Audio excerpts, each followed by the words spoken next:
Greetings folks, and welcome to the first 8/16/32-bit of 2024.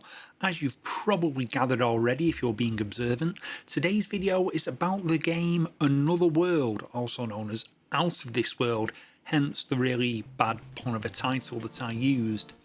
Anyway, Another World. So, Another World was a game produced by Delphine Software in the early 1990s and is seen by many as being a precursor to their cinematic platform masterpiece Flashback. Now, whilst there are undoubtedly some similarities with both games being largely puzzle-based platformers, Another World takes a different approach. It's a more cerebral game, it's slower paced, there's more puzzles and less overt action, but that doesn't detract from it.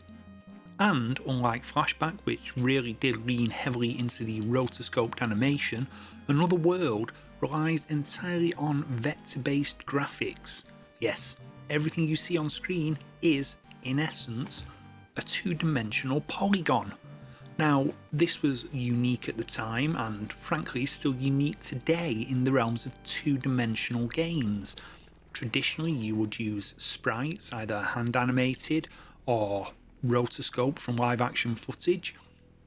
Those sprites could be hand created, they could be computer generated, they could even be digitized forms, but this was a whole new approach. This utilized maths.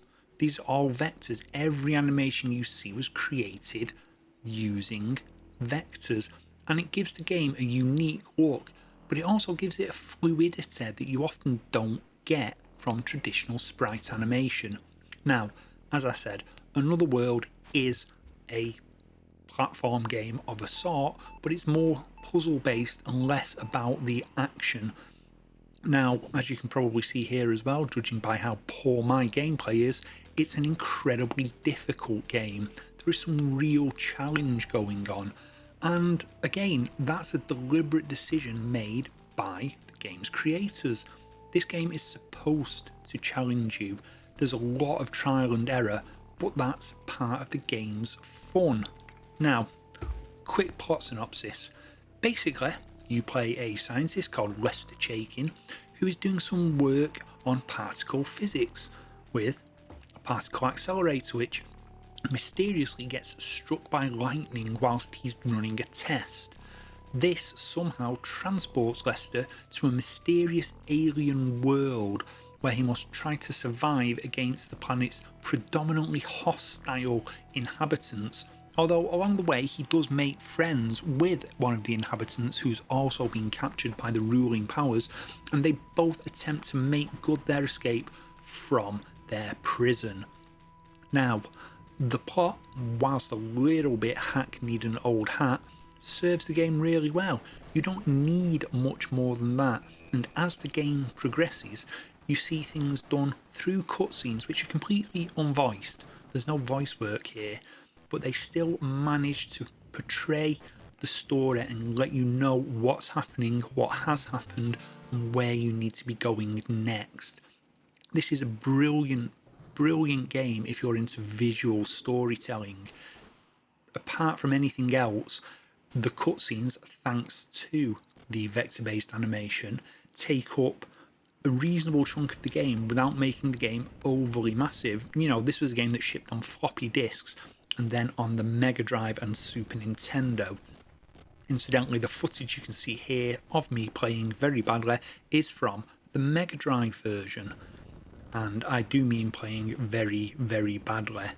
I could have tried for longer, but frankly, I just got frustrated. My patience is not what it was some 25 to 30 years ago. Now, when I got my Mega Drive, this is one of the first two games I had with it, the other being Mickey Mouse and Donald Duck in World of Illusion.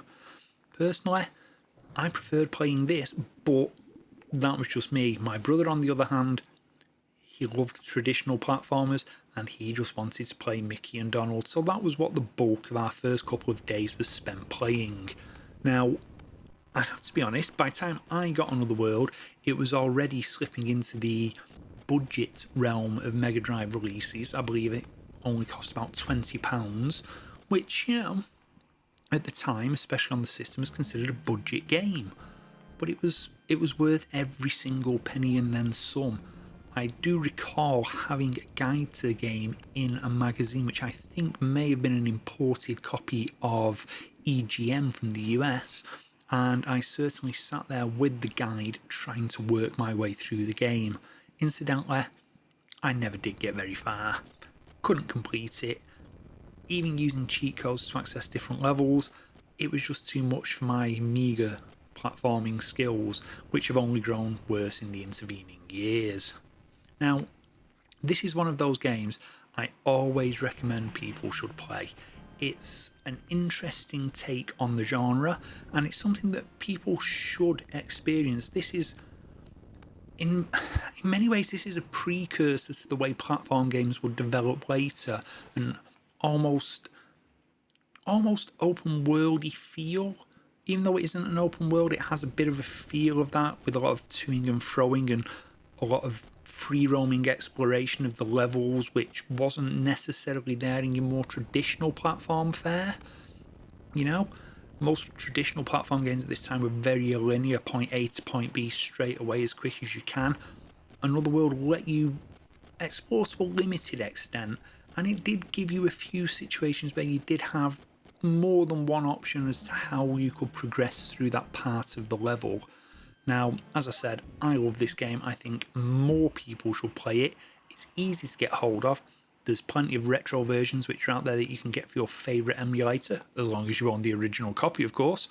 And there was also a 25th anniversary re-release, which I think is still available through a lot of digital storefronts such as Steam, where the graphics have been updated to look a bit more modern, but the gameplay remains essentially untouched. Anyway, I'm Rob. This has been 81632-bit. Thank you for watching. If this is your first time and you've liked what you've seen and heard, hit the like button, hit the subscribe button, ring that bell, leave a comment. Or if not, well, don't. I'm not going to force you. But anyway, this is Rob from 81632-bit saying, welcome to 2024, and I'll see you on the next video.